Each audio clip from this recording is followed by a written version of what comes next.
salaan kadib run ahaantii maanta waa maalin kale oo weyn oo aad ugu qiimo badan bahda garsoorka.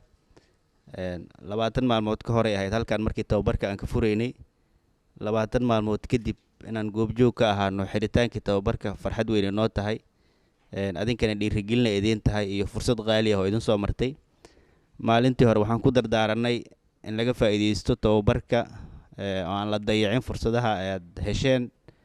run ahaantii aad u nasiib badan tihiin aan idin leeyahay, maxaa yeelay waxaad hesheen hoggaan dhalinyaro ah oo ay ka go'an tahay inuu tayeeyo bahda garsoorka guud ahaan dhammaan shaqaalaha garsoorka ka shaqeeya oo dhan. Waa bilow tababaradu kuwa badan oo kuwan ka badanaa soo socda hadduu alla idmo. Marti uma nihin cid kale, waxaan haysanaa waxaa noo furan macadkii tababarka garsoorka. Waxaan haysanaa macallimiin ku filan in ay bixiyaan tababaradaas. 50kii kaaliye ugu horreeyay tababarka qaatay ma noqon doontaan kuwa ugu dambeeyana ma tihiin hadduu alla idmo. Garsoorayaashuna sidaas oo kale tababaro joogta u qaataan, kaaliyaashuna waa qaadan doonaan kuwan iyo kuwa ka badan. Waana la sii kordhin doonaa oo gaarsiyaasha laftooda waa la siin doonaa si loo ilaaliyo ammaanada bulshada loo haayo. qof walba oo garsoorka ka shaqeeya waxaan rabnaa inuu muuqaalkiisu u ekaado muuqaal ka duwan muuqaalka bulshada caadiga ah, heybadiisu ay ka duwan tahay heybada kale ee dadka. maxaa yeelay ummad dhan ayaan masiirkooda go'aan ka gaaraynaa. qofaan leenahay qofkaas waa hala dilo, qofaan xorriyaddii ka qaadaynaa. marka usluubkeena iyo habdhaqankeena iyo sida aan dadka ula tacaamulayno iyo sida aan usoo dhaweynayno iyo inaad noqoto qof xirxiran oo ilaaliyo xogta iyo sirta xafiiska inaad noqoto. waxyaabaha ugu muhiimsan oo kaaliyaha laga rabana waxaa waaye inuu wanaaga ka bilaabo naftiisa marka hore. waxyaabaha la idin barayay waxaa lagu saleeyay baahida ay kaaliyaashu ay qabaan.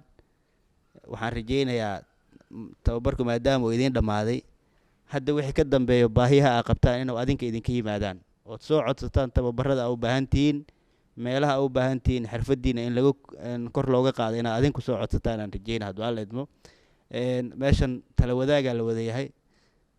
guddoonka dalka garsoorka dalku iyo adinku dad wada dhalinyaro ah oo dalkan inay wax ka bedelaan, sumcaddii iyo heybadii garsoorkan ay sare u qaadaana la wada yahay. waxaa muhiim noo ah in systemku uu guuleysto, muhiim noo ma ahan in guddoomiyaashu ay guuleystaan. hay-adda garsoorka guud ahaan inay guuleysataa wax weyn noo ah. ummadda Soomaaliyeedna serviceka loogu talagalay in si hagar la'aana oo aan nin jeclaysi ahayn in loogu qabtaan rabnaa. haddii aysan hay-adda ama systemku uusan idin arkin inaad muhiim tihiin, tababarada noocaana laydinma siiyeen. annagu waxaan ilaalinaynaa haddii aan nahay hoggaankii garsoorka oo uu guddoomiyuhu noogu horeeyo, sharafka garsoorka in la ilaaliyo oo aan maalin walba dagaal ugu jirno in garsoorkii miisaaniyaddiisii kor loo qaado, xuquuqaadkiisii la dhammaystiro, hay-adihii ka dhibnaa loo dhammaystiro, shaqaalaha garsoorka xasaanadooda iyo tixgelintooda in la ilaaliyo. annaga waxaa wax weyn noo ah haddii berri aan meesha ka tagno inaan dad aan ku faani karna aan soo saarana wax weyn noo ah. imtixaankii la qaaday oo rag badan iyo gabdho iyo wiilal badan oo halkan fadhiya ay ku soo baxeen, sumcadda garsoorka kore u qaaday. dhammaan hay-adaha dawladda oo dhanna waxaan rajaynaynaa inay ku daysadaan sida ay haddaba meelo badan uga bilowdeen. waad ogtihiin maxkamadahana sidaas oo kale in imtixaan loogu galay, xafiiska xeer ilaalintana sidaas oo kale imtixaan loogu soo galay. waxay dhiirigelinayaan marka daahfurnaanta garsoorka. haddii marka hay-addii garsoorku ay hormuud u noqoto dhaqan wanaaggaas, waxaan rajaynaynaa hay-adaha kale oo dhanna inay ku daysadaan. qof ku yimida marka qabiil iyo eex lagu keenay suuragal maaha inuu ka shaqeeyo cadaalad. laakiin qofkii nidaam fair oo daahfuran ku yimaada aaday u sahlantahay inuu ka shaqeeyo cadaalad. maxaa yeelay isagaba dulmi kuma imaanin. mar walba waa ku celceliyaa, waxaan dhahaa sidaad ku timideen ummadda ha loogu shaqeeyo. tababarka waxaa xigi doona marka si hordhaca aan idiin sheega, tababarka waxaa xigi doono qof walba meesha uu mudan yahay inuu gaaro. waa la isku qiimeyn doonaa, dalacaada imaan doonto,